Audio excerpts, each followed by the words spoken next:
Olá, amigos! Hoje a ANN traz notícias do Quênia, Estados Unidos, Tailândia, Curaçao e México. Apesar de todo o desenvolvimento tecnológico, especialmente na área de comunicação, há vários fatores que inibem a pregação do Evangelho. Entre eles, restrições governamentais, oposição cultural, analfabetismo e geografia. É aí onde entra a Rádio Mundial Adventista. Através de ondas curtas, redes de rádio nacionais, estações FM locais, podcasts e aparelhos solares, a AWR é capaz de chegar a milhões em diversas partes do globo. Um dos projetos mais recentes da Rádio Mundial Adventista vem de Nairobi, capital do Quênia.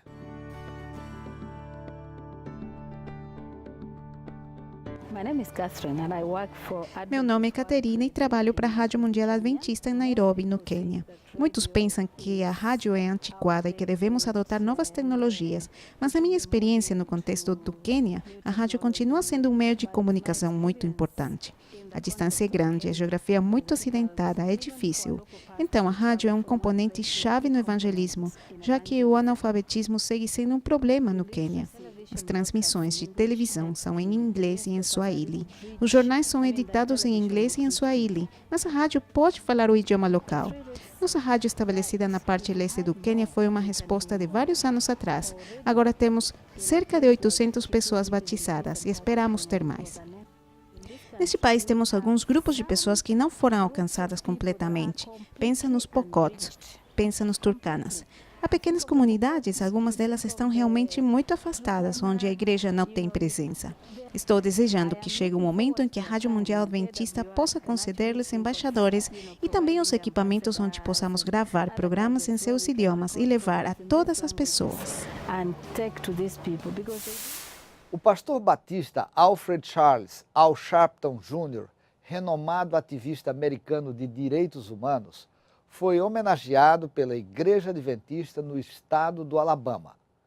Ao longo de sua vida, Al Sharpton, que também é radialista, foi a voz de muitos que nunca foram ouvidos. Al Sharpton foi recebido na igreja da Universidade de Oakwood, na cidade de Huntsville. Ali, ele foi premiado por defender a igualdade econômica, os direitos de voto e a justiça social para comunidades minoritárias. Antes de aceitar os reconhecimentos, Sharpton incentivou a todos a seguirem a vontade de Deus, apesar dos obstáculos aparentemente imutáveis. Deus não cometeu um erro quando te trouxe aqui. Tu não nasceste por acaso, mas por uma razão. E se respondes ao chamado que Deus te fez, não consultarás a teus amigos nem a teus familiares. Poderias perguntar a todos: vocês creem que posso fazer isto? Vocês creem que posso fazer aquilo? Mas Deus não necessita de conselheiro para te dizer o que tu deves fazer. Ele te trouxe aqui para Ele mesmo te esclarecer. Um dos objetivos da agência humanitária ADRA é capacitar mulheres e meninas em todo o planeta. ADRA Canadá assumiu o compromisso de implementar o programa Mantenham as Meninas Seguras no norte da Tailândia. O plano salva jovens vulneráveis à escravidão e ao tráfico humano.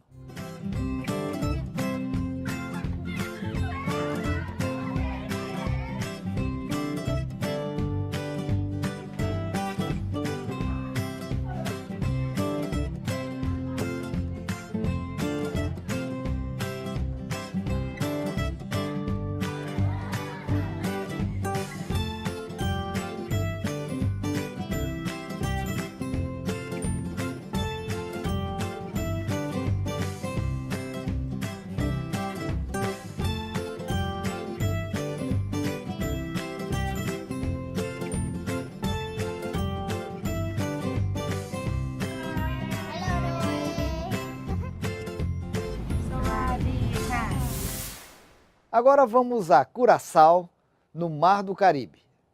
Um grupo de adventistas do país autônomo organizou uma apresentação especial para honrar a 14 anciãos com mais de 80 anos de uma comunidade rural.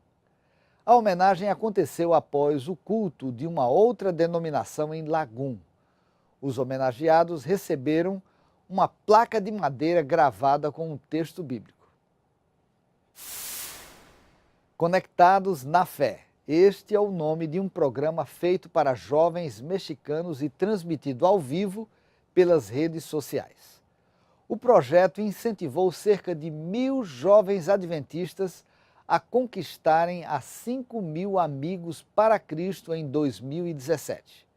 A ideia consiste em usar 4 minutos do dia, 2 de manhã e 2 à tarde, para compartilhar nas redes sociais o curso A Fé de Jesus 2.0 a 5 amigos não adventistas. De acordo com os organizadores, Conectados na Fé foi compartilhado 15.000 vezes e alcançou a mais de 145.000 pessoas no Facebook. Bem, estas foram as informações da NN. Se Deus quiser, nos encontraremos na próxima semana com mais notícias da Igreja Adventista no mundo. Um abraço.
chegado que o irmão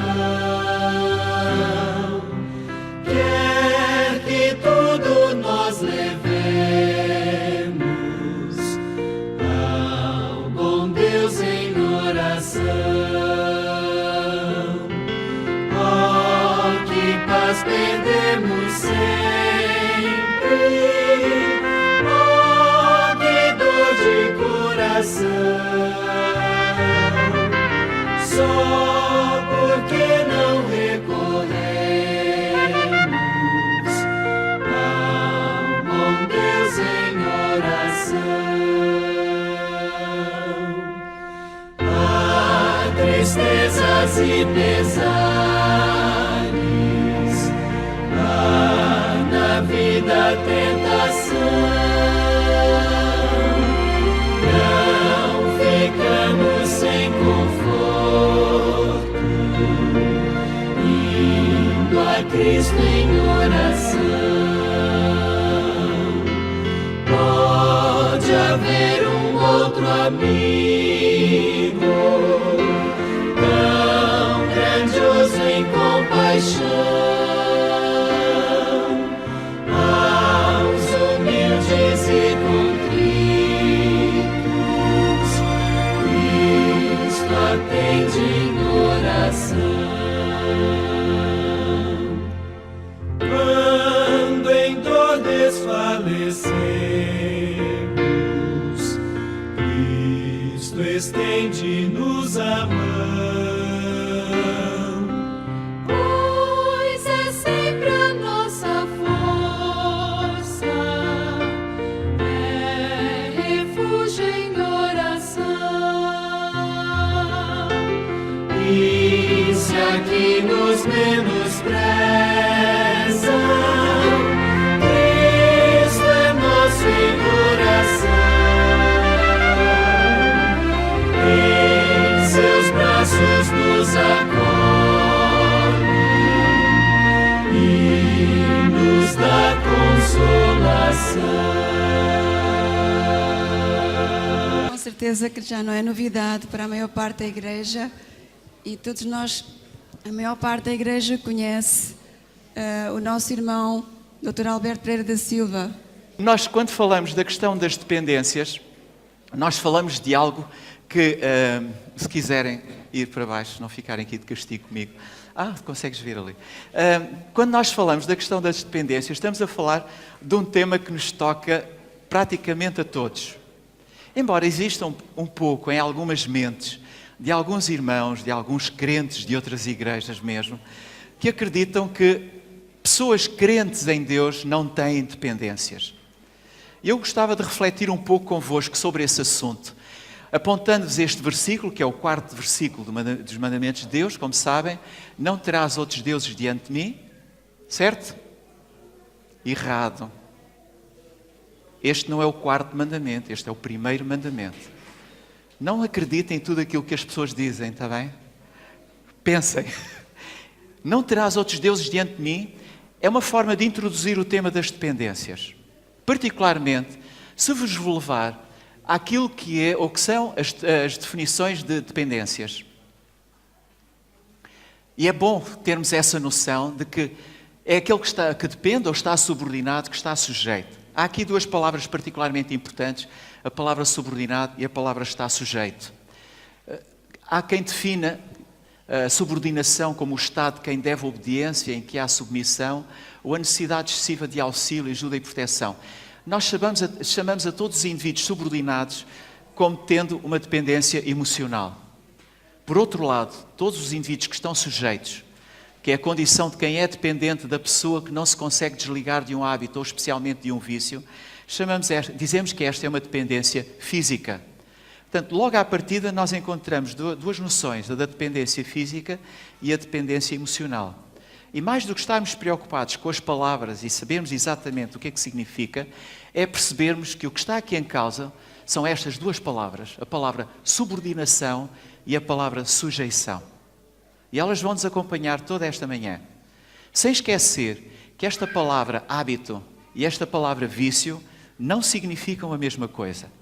Um hábito pode ser bom, um vício nunca é bom. Mas falaremos disso já à frente. Particularmente gostava é que não esquecessem estas duas palavras, a palavra subordinação e a palavra sujeição. Há quem também utilize esta expressão dos 3 Cs, que são os indivíduos que têm o craving, o control, eu não me estou a orientar, e continuado. Os 3 Cs é o princípio de cada uma destas: craving, control e continuado. E cada uma destas expressões tem um significado. Craving é o desejo intenso de que, mesmo com as consequências adversas que eu conheço, fazemos dela um uso continuado com perda de controle.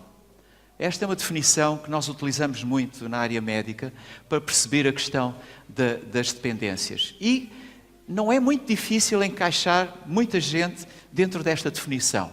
Particularmente, gostava de chamar a vossa atenção para este aspecto. O que é isto que tem aqui?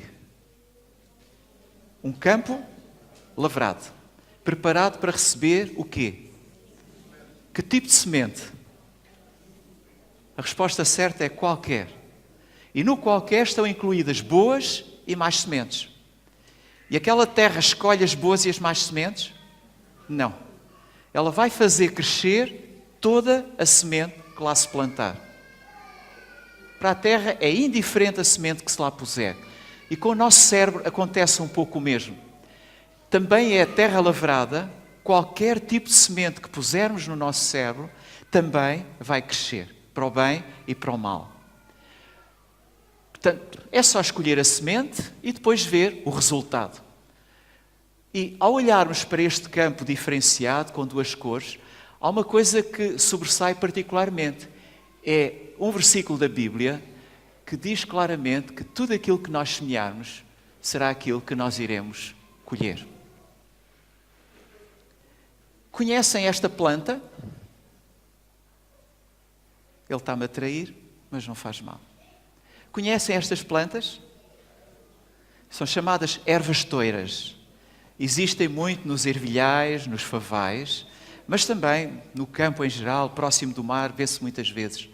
Tem uma característica, nunca são verdes, são sempre castanhas. E a pergunta é, como é que elas fazem a fotossíntese? Como é que vivem? É preciso olhar para as raízes delas. E quando olhamos para as raízes delas, nós conseguimos perceber que ela lança as suas raízes na direção das outras. E ao lançar as suas raízes na direção das outras, ela às vezes abraça-as num abraço mortal tão grande que acaba por morrer aquelas que lhe dão a vida. O nosso cérebro funciona da mesma forma também. Há raízes lançadas na direção do nosso cérebro que podem roubar-lhe a vitalidade e a capacidade dele funcionar corretamente. Com isto, o que eu estou a querer dizer-vos é que aquilo que são chamadas as avenidas da vida, tudo aquilo que leva informação para o nosso cérebro, é aquilo que vai influenciar-nos desde que nascemos até morremos. O que vemos, o que ouvimos, o que cheiramos, o que tocamos e o que apaladamos. Tudo isso vai influenciar o nosso cérebro desde pequeninos até ao fim. Se pusermos boas sementes, vamos ter bons resultados. Se pusermos más sementes, vamos ter maus resultados. Apresento-vos um cérebro simpático, em que mostra, de um lado, a área motora, que é o lado esquerdo. Quase todos nós somos assim. E o lado direito, a área das referências, tem a ver com a arte, tem a ver com a cultura, tem a ver com a música, tem a ver o apreciarmos as coisas. E quer uma parte, quer outra parte, se desenvolvem à custa das tais sementes. Por exemplo, muitas das coisas que nós hoje fazemos quando somos mais velhos são em forma automática. Sem pensarmos, nós fazemos as coisas sempre com a mesma mão. Porque o lado motor é o esquerdo na maior parte das pessoas. Mas só para vos mostrar que o que está aqui é resultado do trabalho de uma vida. Por exemplo, que cores estão aqui? São capazes de reconhecer as cores que estão ali? Querem arriscar dizê-las? Amarelo, azul, laranja. Quem está preparado, quem já conhece, sabe que realmente isto é uma rasteira. Aquela é o verde, é o vermelho e é o azul. Este é o azul, este é o vermelho. Mas à primeira vista nós somos tentados a dizer as coisas de uma forma errada. Como ao ler esta frase, como ao lermos esta frase, não é esta felizmente, ao lermos esta frase, nós parece que não temos dificuldade em interpretá-la. E a maior parte de vós está a ler este pequeno texto, serve apenas para mostrar como as nossas cabeças conseguem fazer coisas impressionantes. A verdade é que aquilo que estão a ler não é o que lá está escrito. Porque o que lá está escrito é 35T3, P3, QU3NO, T3XTO. Mas à custa da experiência, nós conseguimos interpretar aquele texto. Portanto, nós funcionamos, às vezes, de uma forma diferente daquilo que realmente está à nossa vista. E vamos fazendo as nossas interpretações, parecendo que é verdade uma coisa que está errada. Se vos levar até ao momento da criação,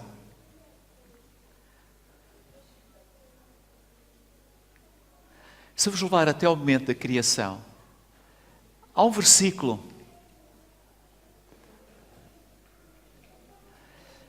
Deus criou a humanidade à sua própria imagem. Qual é a imagem de Deus que tem? É que a imagem de Deus é amor, exatamente. Então, se a imagem de Deus é amor e nós fomos criados à imagem de Deus, o que é expectável que nós sejamos? Também amor. Sejamos a manifestação desse amor. E amor, não se esqueçam que é a doação voluntária de si mesmo aos outros. Não é uma coisa livre. Ao amarmos alguém, entregamos a alguém. Deixamos de ser livres. E é curioso que quando Deus nos criou, deu-nos o domínio. Disse-nos, sujeitai a terra às vossas mãos e dominai-a. Disse, dominem. E ao mesmo tempo acrescentou, comerás livremente. E a pergunta é, se eu tenho liberdade para escolher o que quero, se eu tenho a liberdade para dominar, é possível haver alguma coisa proibida? A verdade é que Deus disse-nos, comerás livremente, sujeita e domina a terra, mas limitou-nos a alguma coisa. E ao limitar-nos, o que é que aconteceu ao homem? Tendo a possibilidade de escolher tudo o que estava à sua volta. Podendo dominar e podendo fazer escolhas, qual foi a escolha que ele fez? A verdade é que o homem não pecou apenas contra Deus. Pecou também contra quem? Contra si próprio. Porque ao pecar contra si próprio, ele perdeu o domínio. Foi-nos entregue a terra e foi dito: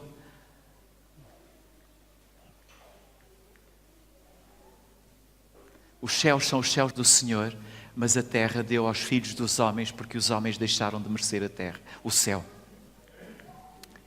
Quero-vos dizer que Romanos tem esta frase espantosa: não me compreendo. Quando quero fazer o bem, não o faço, e o mal que não quero, venho sempre a fazê-lo. Portanto, se estou afinal a fazer o que não quero, é simples de ver onde está a causa. Se eu tivesse perguntado no início quantos de vós se sentem dependentes, quantos levantavam a mão? 3 ou 4, 5, 6. A verdade é que Paulo diz assim: porque na realidade o que faço sei que não é bom, e aquilo que eu reconheço ser reto não consigo fazer, e venho a fazer até aquilo que no íntimo repudio. Quer dizer, eu no íntimo repudio fazer algumas coisas que eu sei que não estão certas. Isso significa o quê? Deixem-me dizer-vos, o pecado que me domina é a causa principal. Quantos é que são dependentes? Ainda não atingi. É, portanto, como que uma força natural em mim, que quando quero fazer o que é justo, faço inevitavelmente o que é errado. A minha consciência faz-me querer todo o meu coração praticar a vontade de Deus, mas existe outra coisa no fundo de mim mesmo que está em guerra com o meu querer e que me torna escravo do pecado que ainda está em mim. A minha consciência faz-me querer todo o meu coração praticar a vontade de Deus. Mas, o que é que isto significa? Que miserável eu sou. Quem me livrará desta vida dominada pelo pecado? Lembram-se quais foram as duas primeiras palavras que no início vos disse para se recordarem? Sujeição e subordinação.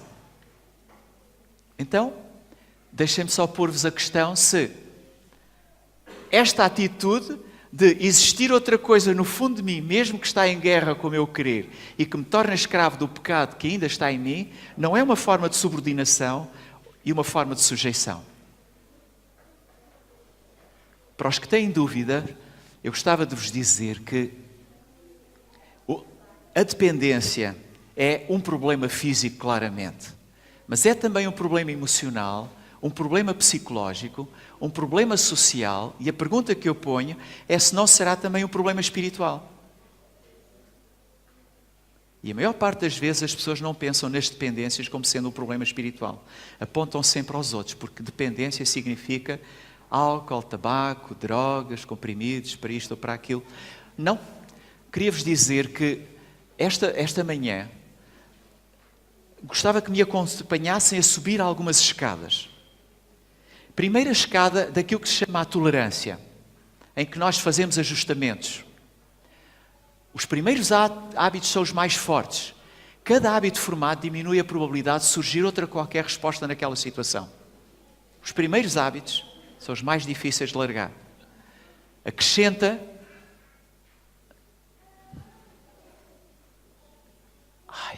cada interesse formado, cada habilidade aperfeiçoada, cada método de trabalho, cada princípio ideal aceito limita o reconhecimento de qualquer outra linha de ação na mesma situação. São as primeiras coisas, é como a maçã na árvore no jardim. quando olhamos, quando a contemplamos e não nos afastamos dela. Sempre que alimentarmos, nós estamos a fazer aquilo que se chama os ajustamentos. E, independentemente da droga que nós estamos a utilizar, eu estou claramente com dificuldade, eu peço-vos desculpa.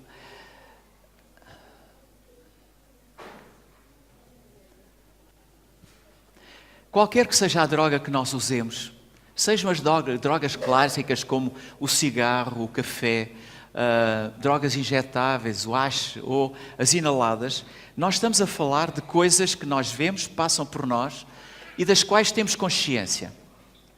Mas esta, por exemplo, é muito pouco falada e é a droga que mais toxicodependentes causa em Portugal. 1.800.000 toxicodependentes desta droga que se chama o álcool.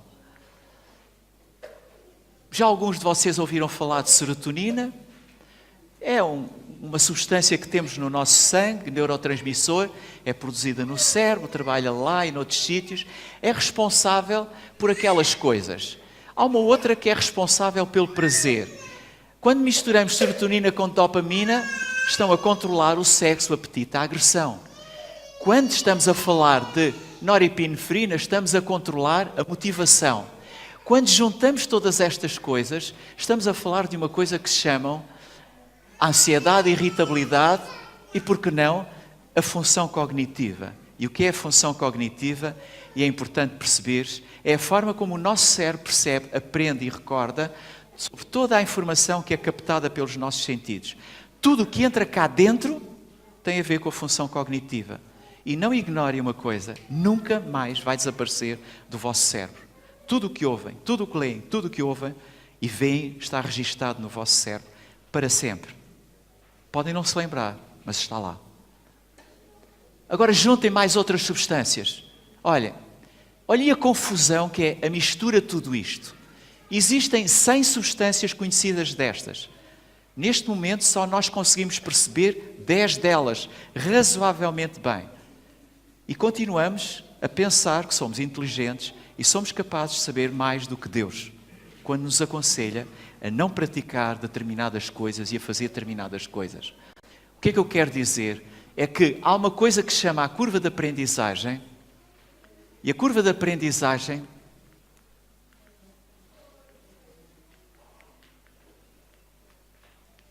para trás. Eu peço a vossa ajuda aí, por favor. Pode ficar assim, não faz mal. Existe uma coisa que se chama a curva de aprendizagem, que é quantas mais vezes eu repetir um gesto, maior a probabilidade dele se tornar num hábito. Imaginem que cheira a churrasco. O que é que acontece no meu cérebro? O cheirinho, o apetite, é a vontade de ir comer. E quando eu como, eu sou recompensado.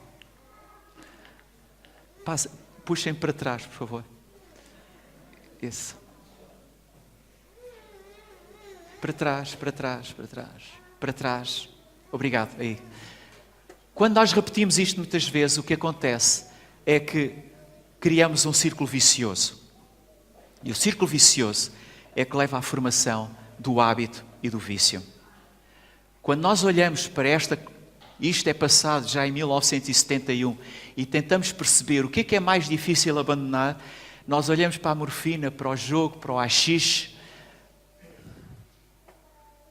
olhamos para o tabaco e olhamos para o álcool, e o álcool é a droga mais difícil de abandonar.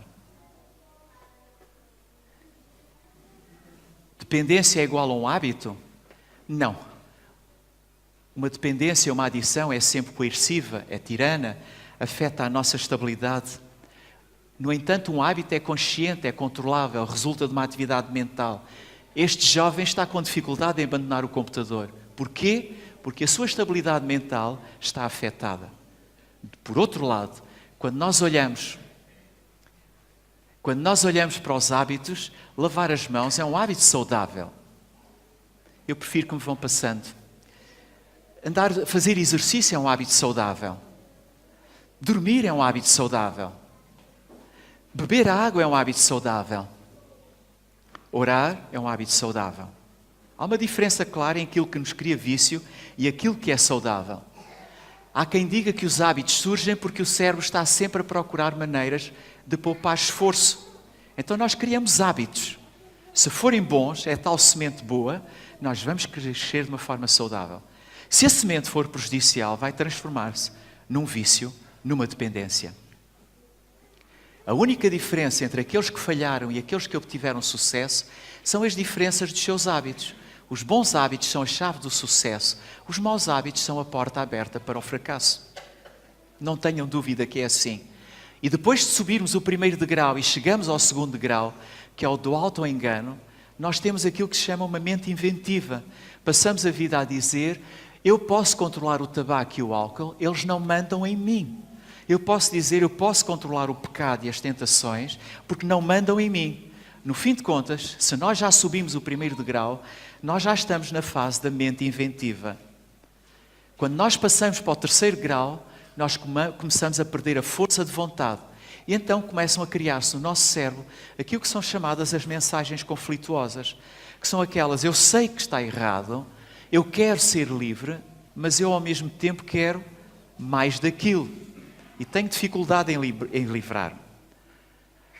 Outro degrau é este de começamos a ter a nossa atenção desviada. Perdemos o foco. E eu não sei se sabem qual é o significado da palavra ansiedade na Bíblia. A palavra ansiedade na Bíblia quer dizer desfocado.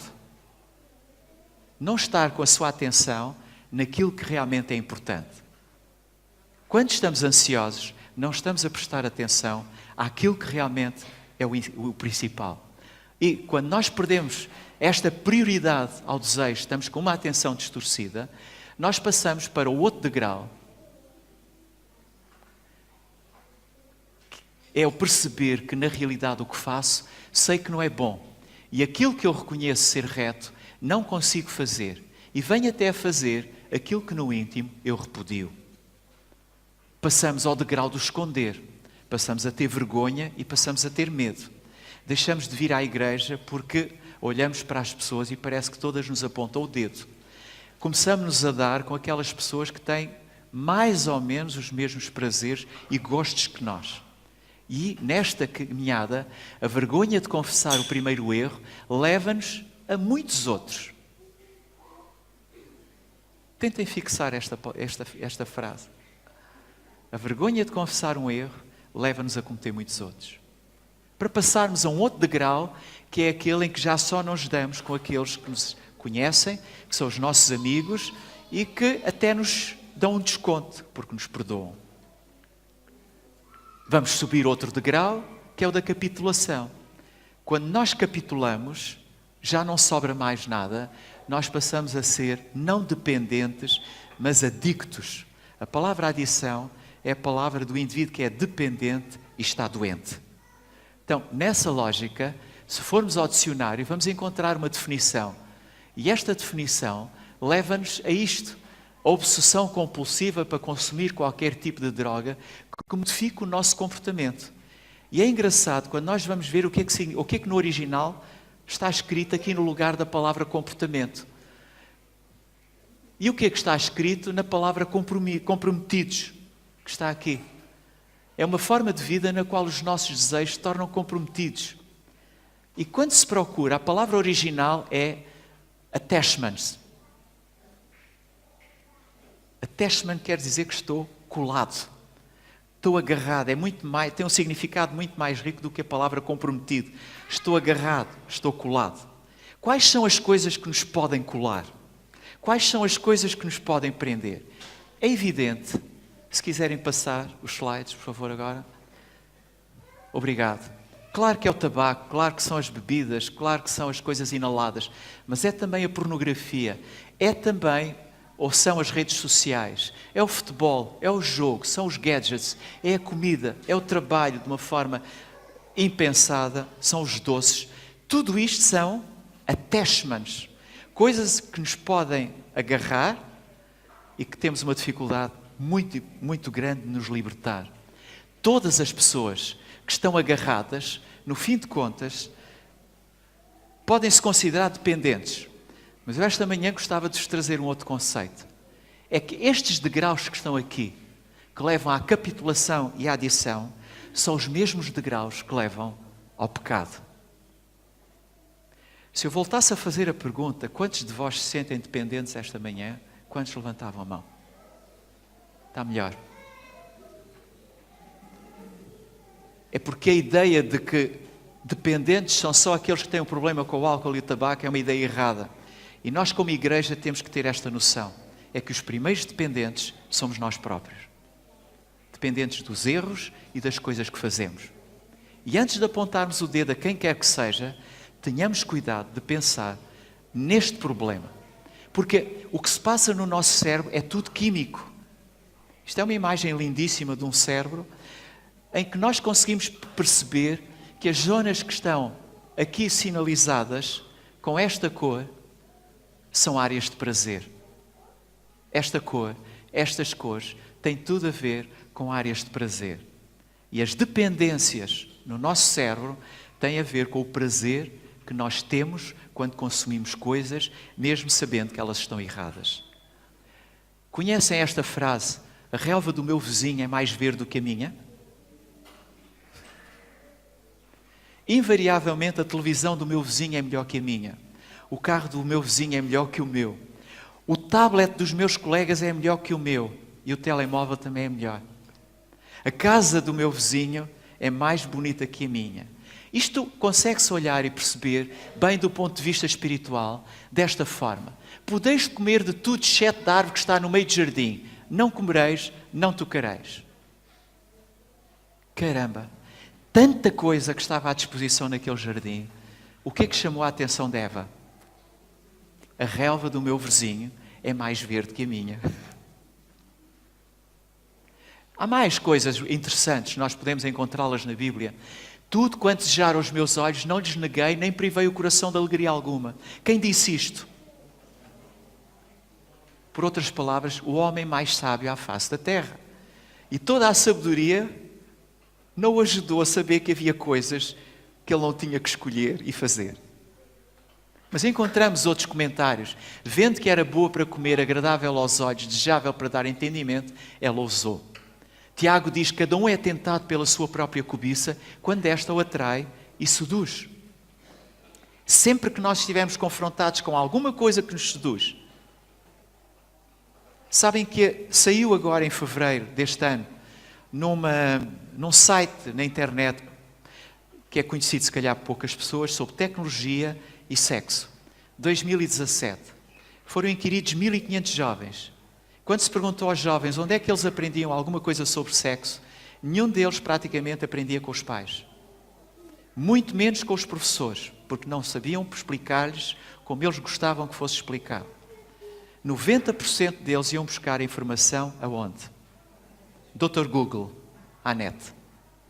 Porque é anónimo, não cria conflitos. E o que me preocupou mais foi ler que as recomendações no final do livro deste estudo, para que as pessoas não se deixassem cair na tentação, nenhuma delas incluía a ideia de desliguem o telemóvel. Nenhuma. Desliguem o computador. E aqui é a mesma coisa.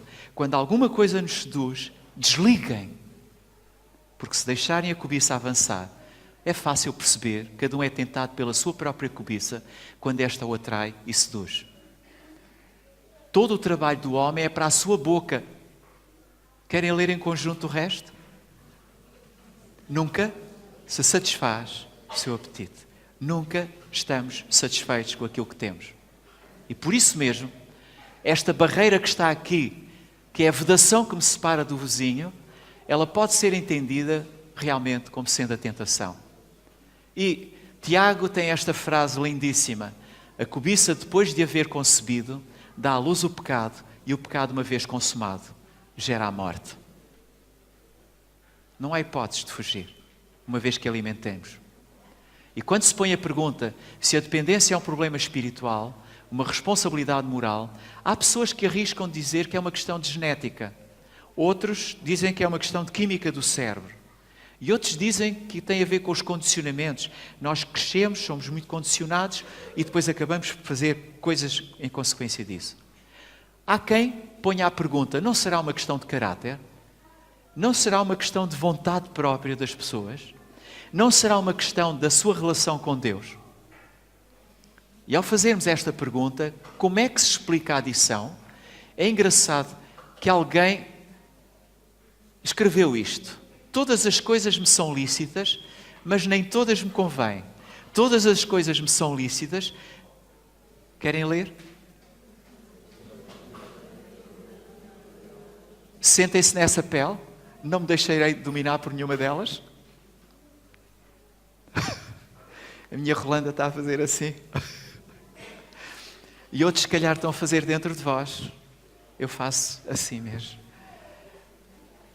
A questão é esta. Pode acaso o etíope mudar a sua pele ou o leopardo as suas manchas? Conhecem alguma resposta na Bíblia para isto?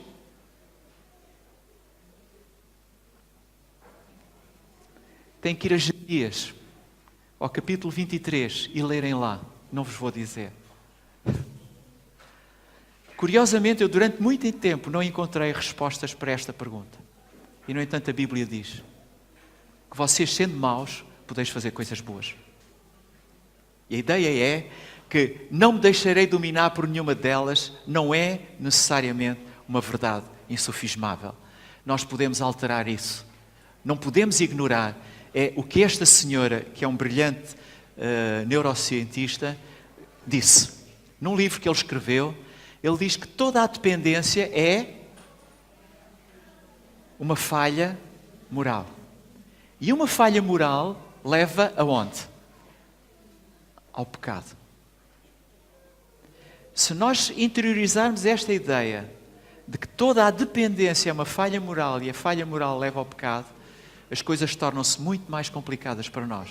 Porque realmente a dependência é uma das muitas manifestações do pecado. E ter a consciência que todos nós somos dependentes do pecado, era importante que esta manhã nós levássemos, porque queiram ou não queiram, não conseguem apagar o que puseram lá dentro. Quais são as revistas que leem? Qual é a música que ouvem? Quais são as prioridades na vossa vida? Está tudo cá dentro. Não pensem em apagar, quando muito, substituir. E é nessa lógica que eu olho para este conjunto de frases e me pergunto, será que os adventistas têm dependências? Não, eu não conheço adventistas que tenham problemas alcoólicos, que tenham excesso de trabalho. Também não conheço adventistas que estejam preocupados com a sua carreira. Todos nós estamos contentes com os lugares que temos, ninguém está preocupado com os cargos que tem na igreja, nem aparecer à frente ou deixar de aparecer. Culto da imagem? Não. Os adventistas não cultivam a sua imagem. São pessoas simples, não se embonecam, não se pretendem mostrar a ninguém. Também não acredito que haja adventistas que estejam demasiadamente preocupados com coisas. Não. Nós somos pessoas tranquilas e que vivemos em paz. Também o problema da pornografia não é um problema com os adventistas. Se tiverem dúvidas em relação a este assunto, venham logo à tarde. Em relação à gula, também não há um problema desses com os adventistas. Todos nós controlamos o nosso apetite, a nossa vontade de comer. O síndrome de Messias. Há adventistas que têm o síndrome de Messias? Provavelmente muitos de vós não sabem o que é o síndrome de Messias. São aqueles indivíduos que acham que se eles não existissem, o mundo não existia. Que se um dia largarem o trabalho, a empresa vai fechar, a igreja vai fechar, porque eles são insubstituíveis. Também não há disso entre os adventistas. E redes sociais. Algum adventista perde tempo no Facebook ou nas redes sociais? Não, de jeito nenhum. E a pulsão pelos doces. Conhecem adventistas que têm pulsão pelos doces e também não... E que tenham uma visão antecipatória, que é o mesmo que estar a prever as desgraças que vão acontecer, em especial aos outros. No jogo, algum adventista, conhecem algum jovem adventista que tenha um vício pelo jogo, dependência? Não há. Portanto, quando nós perguntamos aqui dentro se algum de nós se sente dependente ou não, eu espero que no final, quando eu perguntar outra vez, ninguém tenha vergonha de ficar com a mão em baixo. Porque aquilo que eu vos quero dizer é que o que está em causa é a sujeição, é a subordinação. E todos nós temos esta fragilidade. Por várias razões. Não terás outros deuses diante de mim significa pôr alguma coisa primeiro que Deus. E sempre que nós nos tornamos dependentes de alguma coisa, nós sempre que pomos o jogo, a nossa carreira, a nossa imagem, o nosso trabalho à frente de Deus, nós estamos a pôr um Deus em lugar do verdadeiro Deus. Quando eu penso em dependências, a primeira palavra que vem à minha cabeça é esta: não terás outros deuses diante de ti. E é nesta lógica que eu olho para este versículo da Bíblia, que é um versículo que eu gosto dele, nem mesmo compreendo o meu modo de agir. E há uma tradução muito feliz de um versículo da Bíblia, a propósito disto, que é atrás, desculpem. Estou quase a acabar. Atrás, que é este.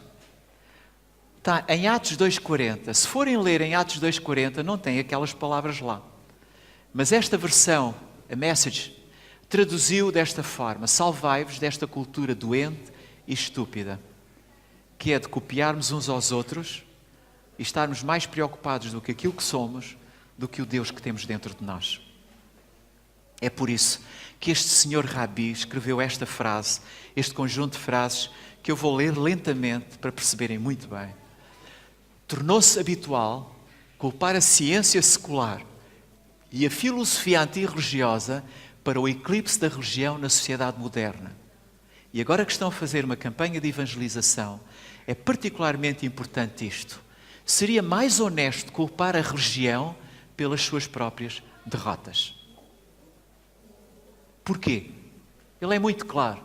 A religião não é recusada por ser refutada na maior parte dos casos, mas porque se tornou irrelevante, nublada, opressiva e insípida. Nós hoje olhamos para os membros da igreja e não vemos grande diferença entre eles e os que estão lá fora. Quando as pessoas dentro da igreja se tornarem diferentes, as de fora vão dizer: vale a pena porque eles são diferentes. Agora, com esta mania que nós temos hoje em dia de nos tornarmos iguais aos outros, deixamos de ter interesse. E ele então diz isto: quando a fé é completamente substituída pela crença, o culto pela disciplina, o amor pelo hábito, quando a crise de hoje é ignorada por causa do esplendor do passado, quando a fé se torna uma relíquia de família em vez de uma fonte viva, quando a religião fala apenas em nome da autoridade em vez de com a voz de compaixão, a sua mensagem torna-se sem qualquer sentido. Quais são as nossas dependências? A que é que estamos agarrados? Em que é que somos diferentes dos outros? De forma a cativarmos os outros pelo testemunho e pelo exemplo. Conhecem este símbolo? É o símbolo das dependências, da adição. E é um símbolo muito bem pensado. É borboleta azul, pensando que a borboleta voa para o céu. Mas antes dela ser borboleta, ela tem que ser uma lagarta. E como lagarta, ela come tudo. Vai se tornar gorda, anafada, feia e horrorosa. Para ela se transformar na bela borboleta, ela tem que entrar dentro de um casulo e ser transformada. E esta é uma mensagem importante para vós esta manhã, acredito. Ela é importante para mim. É que eu não posso ser lagarta, nem larva, se quiser conquistar as outras pessoas. Eu tenho que me transformar numa borboleta.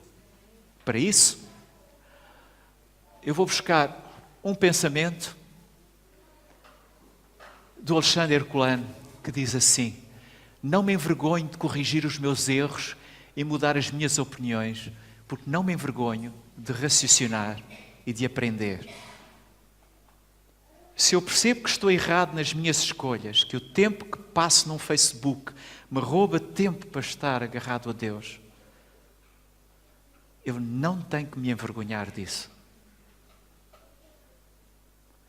Se eu estou muito ligado a determinado tipo de coisas, podemos falar ser um doente pelo sexo, pornografia, comida, escolha o que quiserem. Não tenham vergonha de voltar atrás. Porquê?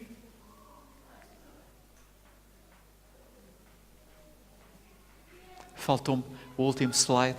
Não tem importância. Porque não é a questão de me envergonhar apenas das coisas. É a questão de eu aceitar a transformação. A irmã White tem uma frase que eu vos mostro logo à tarde, e é com essa que eu gostava de ter concluído hoje, em que ela diz claramente: se os nossos olhos não estiverem virados para o céu, se os nossos pensamentos e as nossas atitudes, e depois podemos improvisar, se as músicas que escolhemos não nos levarem para o céu, se os livros que nós escolhermos não nos aproximarem de Deus, se o nosso comportamento não mostrar que nós somos verdadeiros crentes e testemunharmos como tal, a nossa esperança no céu é um fracasso. A minha oração é que esta manhã possam... Deixem-me tirar a dúvida. Quantos é que são dependentes?